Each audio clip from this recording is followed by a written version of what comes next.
pursuing final year agriculture BSc at Agriculture College Mahanandi under Acharya N.G. Ranga Agriculture University. Under an NAHP program, we are doing internship at ICBA, which is International Center for Biocell and Agriculture, which is located at Dubai. The 4 students from our university are selected to do internship here. As a part of Agri Film Festival, I am here to explain the new technologies in agriculture which are helpful for the future generations. So at International Center for Biocell and Agriculture, there are different greenhouses for the cultivation of cherry tomatoes. Now I'll show the technologies we are using here for the cultivation of these cherry tomatoes.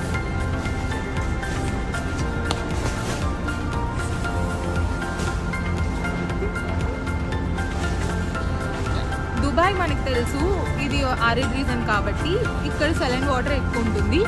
కాకపోతే ఇక్కడ UAE మొత్తం municipality I mean Dubai గవర్నమెంటే municipality వాళ్ళే ఇక్కడ fresh water అనేది వాళ్ళే డీసాలినేట్ చేసి పంపిస్తారు. ఐ మీన్ ఎక్కడ యూజ్ చేసినా ఫ్రెష్ వాటర్ యూజ్ చేస్తారు. సో ఇక్కడ మనం ఎలా గ్రో చేస్తున్నామంటే ఈ రాక్ పూల్ అనమాట. దీంట్లో మనం ఇక్కడ హైడ్రోపోనిక్స్ ద్వారా మనం ఈ ప్లాంట్స్ని గ్రో చేస్తున్నాము. ఇది 20 days ముందే మనం ట్రేస్లో పెట్టుకుంటాము. ట్రాన్స్ప్లాంట్ చేసుకుంటాం 20 days తర్వాత. అంటే ఆ ప్లాంట్ కొంచెం ఇంత హైట్ వచ్చిన తర్వాత ఇక్కడికి ట్రాన్స్ప్లాంట్ చేస్తాము. దానికి ముందు ట్రేస్లో పాటింగ్ సాయిల్ యూజ్ చేసి మనం గ్రో చేసుకుంటాము. ఇలా డ్రిప్ ఇరిగేషన్ ద్వారా వీళ్ళు ఇక్కడ గ్రో చేస్తున్నారు. ఇదంతా హైడ్రోపోనిక్ సిస్టమే. ఇలా రాక్ పూల్ ఇవి 26 ఉంటాయి ఒక రోకి. అంటే 78 ప్లాంట్స్ వరకు మనం ఇక్కడ గ్రో చేసుకోవచ్చు. వీళ్ళు టెక్నాలజీ ఐ మీన్ మొత్తం సెన్సార్ బేస్డ్ టెక్నాలజీ యూజ్ చేస్తున్నారు. ఇక్కడ కంప్యూటర్లోనే మనం కంట్రోల్ చేసుకోవచ్చు. ఎన్విరాన్మెంట్ కానీ టెంపరేచర్, హ్యూమిడిటీ అంతా మనం కంట్రోల్ చేసుకోవచ్చు. ఇలా డ్రిప్ ఇరిగేషన్ ద్వారా మనకి తెలుసు హైడ్రోపోనిక్స్ అంటే వాటర్ ద్వారా గ్రో చేయడం అనేసి. ఇలా గ్రో చేయడం వల్ల మనకి రెసిడ్యూ ఫ్రీ ఫార్మింగ్ అనేది మనం చేసుకోవచ్చు. అంతేకాకుండా వచ్చే టమాటోస్ కూడా చాలా ఈల్డ్ అనేది చాలా బాగా వస్తుంది. అంతేకాకుండా వచ్చే టమాటోస్ షెల్ఫ్ లైఫ్ కూడా మిగతా వాటితో కంపేర్ చేస్తే చాలా ఎక్కువ ఉంటుంది. మామూలు చెర్రీ టొమాటోస్తో కంపేర్ చేస్తే ఈ టొమాటోస్కి షెల్ఫ్ లైఫ్ అనేది కూడా మనకి ఎక్కువ ఉంటుంది. టేస్ట్ కూడా చాలా డిఫరెంట్గా ఉంటుంది. ఇది రెసిడ్యూ ఫ్రీ కాబట్టి చాలా హెల్తీ కూడా. అంతేకాకుండా ఇక్కడ ఇరిగేషన్ అనేది డ్రిప్ ఇరిగేషన్ ద్వారా ఇస్తున్నారు. నేను ఇరిగేషన్ సిస్టమ్ కూడా మీకు చూపిస్తాను. ఇక్కడ గ్రీన్ హౌస్లో మనం చూసినట్టయితే టెంపరేచర్ అవంతా మెయింటైన్ చేయడానికి ఇది చాలా ఎక్స్పెన్సివ్ కొరియన్ టెక్నాలజీ అనమాట. ఈ కొరియన్ టెక్నాలజీ యూజ్ చేసి ఇది న్యూ కొరియన్ టెక్నాలజీ అడ్వాన్స్మెంట్. మామూలుగా మనం fan and pad cooling system అంటే ఇలా ఉండదు. అండ్ ఇంకో గ్రీన్ హౌస్ కూడా ఉంది. దాంతో దీనికి కంపేర్ చేస్తున్నారు. ఇది న్యూ టెక్నాలజీ. దీన్ని యూజ్ చేసి వీళ్ళు టెంపరేచర్ అనేది కంట్రోల్ చేస్తున్నారు. ఇక్కడ మీరు చూసినట్టయితే చాలా ఉన్నాయి ఇలాగా కన్వర్టర్స్ అనేవి. ఇక్కడ నుంచి ఎయిర్ అనేది వచ్చి ఫ్యాన్ అండ్ ప్యాడ్ మెకానిజం తెలుసు కదా, అక్కడ నుంచి హాట్ ఎయిర్ అనేది వచ్చి కూల్ అవుతుంది మొత్తం. ఇవి కనెక్ట్ అవుతాయి అన్నమాట. ఇలా ఇవి కనెక్ట్ అయ్యి అక్కడ నుంచి ఇవి ఎయిర్ అనేది ఇలా వచ్చి గ్రీన్ హౌస్ అంతా కూల్ అవుతుంది ఇక్కడ మనకి చూసినట్లయితే. సో ఇలా వీళ్ళు టెంపరేచర్ అనేది కంట్రోల్ చేస్తున్నారు. ఇది మామూలు ఫ్యాన్ అండ్ ప్యాడ్ కూలింగ్ సిస్టమ్లా కాదు, న్యూ టెక్నాలజీ యూజ్ చేసి కొరియన్ వాళ్ళకి వీళ్ళు కంట్రోల్ చేస్తున్నారు. అంతేకాకుండా మనకి ఇక్కడ yellow sticky traps, blue sticky traps use చేస్తున్నారు. ఇవి మనకి ఇన్సెక్టిసైడ్స్ అంటే గ్రీన్ హౌస్ అంటేనే కంట్రోల్డ్ ఎన్విరాన్మెంట్స్లో గ్రో చేసేది. సో ఇన్సెక్టిసైడ్స్ అవంతా వాడకుండా వీళ్ళు సకింగ్ పెస్ట్ కోసం blue and yellow sticky traps అనేవి పెట్టారు. ఈ ఫ్యాన్ అండ్ కూలింగ్ సిస్టమ్ అనేది 24 hours రన్ అవుతూనే ఉంటుంది. గ్రీన్ హౌస్ టెంపరేచర్ని బట్టి అది మనం సెన్సార్ ద్వారా కంట్రోల్ చేసుకోవచ్చు. అంతేకాకుండా ఇక్కడ మనం చూసినట్టయితే అది సెన్సార్స్ అనేవి ఉన్నాయి. టెంపరేచర్ కానీ హ్యూమిడిటీ కానీ మొత్తం వెదర్ సెన్సార్స్.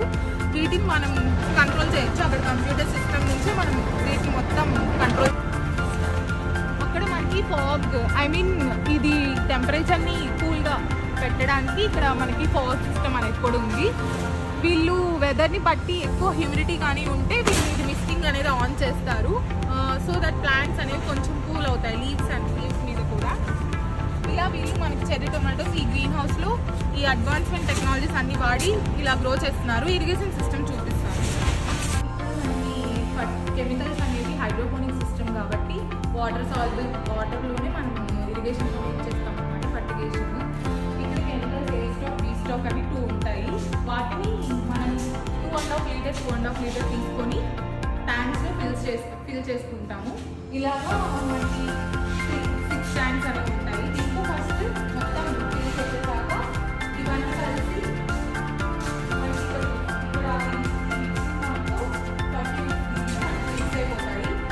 ఇక్కడ కూడా మనకి సెన్సార్స్ ద్వారా కంట్రోల్ చేసుకోవచ్చు. మనము ఎంత ఇవ్వాలి, ఐ మీన్ ఆ సిస్టంలో మనం 200 అని టైప్ చేస్తే అంత మాత్రమే మనం అక్కడ గ్రీన్ హౌస్లో అంత మాత్రమే వెళ్తుంది.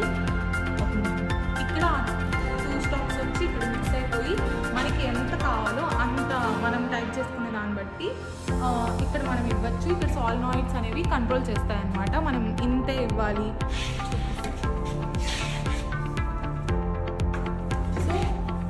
ఇవి సాల్నాయిడ్స్, ఇవి కంట్రోల్ చేస్తాయి మనం ఎంత ఇవ్వాలి అనేసి.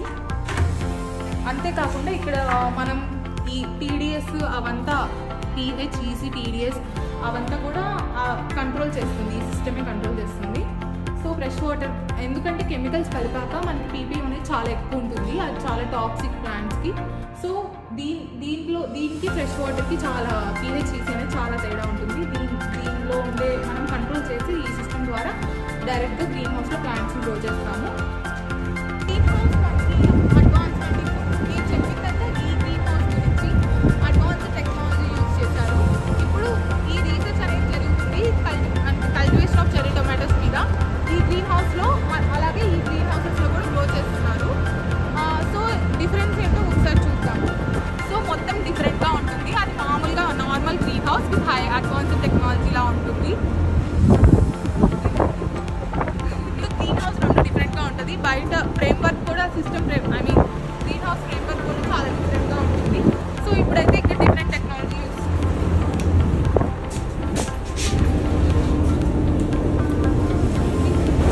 ఇక్కడ fan and pad cooling system కూడా మనకి డిఫరెంట్గా ఉంటుంది. అక్కడ fan and pad cooling system Korean technology, new technology. ఇది మామూలుగా మనం ఇండియాలో కూడా చూస్తాము. ఇలా గ్రీన్ హౌస్లో మామూలుగా normal fan and pad cooling system ఇది. సో ఇలా ఉంటుంది. ఇక్కడ కూడా yellow sticky traps, blue sticky traps పెట్టారు సకింగ్ టెస్ట్ కోసం. సో ఇక్కడికి వస్తే మెయిన్ ఇక్కడ కోకోపీట్ యూజ్ చేస్తున్నారు. అంతేకాకుండా వీళ్ళు ఇక్కడ డ్రిప్స్తో ఇరిగేషన్ అనేది ఇస్తున్నారు, డ్రిప్ పైప్స్తో. ఇవంతా స్టాండింగ్ కోసం ఇలా పెట్టారు, ప్లాంట్స్ లాడ్జింగ్ కాకుండా. మనకి వెదర్ సెన్సార్స్ అనేవి ఉన్నాయి.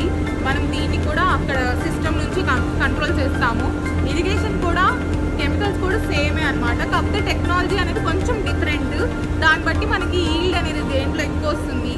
అంతేకాకుండా ఇక్కడ electricity consumption, fan and pad వాటికి ఎంత కన్జ్యూమ్ అవుతుంది అది కూడా రోజు డైలీ రీడింగ్స్ తీసుకుంటాం. దాన్ని బట్టి కూడా మనకి ఏది బెటర్ అంటే ఏది లెస్గా ఉండి I mean cost of cultivation ఏది తక్కువగా ఉండి ఎక్కువ ప్రాఫిట్ ఏది వస్తుందో దాన్ని మనం ఫాలో అవుతాము. దాని మీద ఇది రీసెర్చ్ అనమాట.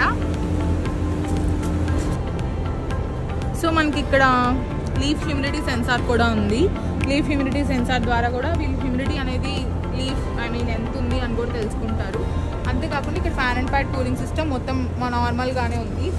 ఓకే, ఇక్కడ కూడా మనకి ఫ్యాన్ అండ్ ప్యాడ్ అనేది చూడొచ్చు.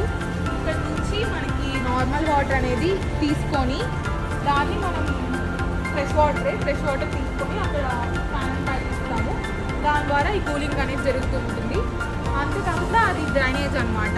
ఇక్కడ నుంచి వాటర్ కెమికల్స్ ఇస్తాం కదా, ఆ వాటర్ డ్రైనేజ్ అక్కడ ఉంటుంది. అది మళ్ళీ డ్రైనేజ్ ట్యాంక్స్లోకి వెళ్ళిపోతుంది. ఇక్కడ మనం కెమికల్స్ అనేవి మాన్యువల్గా ఇస్తాం దీనికి, అక్కడలా కాదు. ఆ గ్రీన్ హౌస్లో చూసుకుంటే మనం కెమికల్స్ అనేది సెన్సార్ ద్వారా డైరెక్ట్గా ఇచ్చేస్తున్నాము, ఇక్కడ మాన్యువల్గా ఇస్తున్నాము. సో నార్మల్ మెథడ్స్కి అడ్వాన్స్డ్ టెక్నాలజీస్ యూస్ చేసి 2 కంపేర్ చేయడం వల్ల మనకి దేంట్లో ఎక్కువ ప్రాఫిట్స్ వస్తున్నాయని చూడడానికి ఈ రీసెర్చ్ అనేది జరుగుతుందన్నమాట. సో ఇది ఒక న్యూ టెక్నాలజీ, హైడ్రోపోనిక్స్ కానీ లేకుంటే fan and pad cooling system కానీ ఇలా అడ్వాన్స్డ్ టెక్నాలజీస్ యూస్ చేసి ఈల్డ్ అనేది మనం ఎలా తెచ్చుకోగలుగుతాము అనేది ఈ రీసెర్చ్ అనమాట. ఇప్పుడు మనం ఇక్కడ ఇంటిగ్రేటెడ్ ఫార్మింగ్ అనేది జరుగుతుంది, ఆక్వాకల్చర్. సో ఇక్కడ ఏం చేస్తున్నారంటే వీళ్ళు సెలైన్ వాటర్ ఉంటుంది కదా, గ్రౌండ్ నుంచి వాటర్ తీసుకొని ఆ సెలైన్ వాటర్ని డీసాలినేషన్ చేస్తారు. ఆ డీసాలినేషన్ చేసిన దాన్ని ఫ్రెష్ వాటర్ ఉంటుంది. అంతేకాకుండా మనకి రిజెక్ట్ అయిన వాటర్ కూడా ఉంటుంది. ఆ రిజెక్ట్ వాటర్ యూజ్ చేసుకొని ఈ ఫిషెస్ని, అంతేకాకుండా సెలికానియా అనే ప్లాంట్ని గ్రో చేస్తున్నారు. ఈ వాటర్లో మనకి ఎలక్ట్రికల్ కండక్టివిటీ అనేది తక్కువ రెసిస్టెంట్ ఉంటుంది. ఇక్కడ మనం చూసినట్లయితే ఇక్కడ ఫిషెస్ అనేది గ్రో చేస్తున్నారు. ఇక్కడ నుంచి మనకి వాటర్ అనేది ట్యాంక్లో ఇస్తారు. ఇక్కడ డిఫరెంట్ ఫిషెస్ని మనకి గ్రో చేస్తున్నారు ఇలా ట్యాంక్స్లో.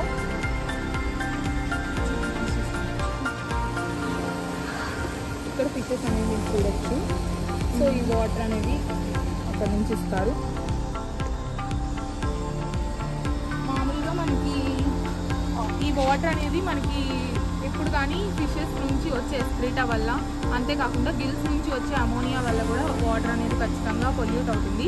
ఆ అమోనియాని మనం ప్యూరిఫై చేసి నైట్రేట్ ఫామ్లో ఎప్పుడు వాటర్ అనేది ఇవ్వాలి ఫిషెస్ కానీ ప్లాంట్స్కి కానీ.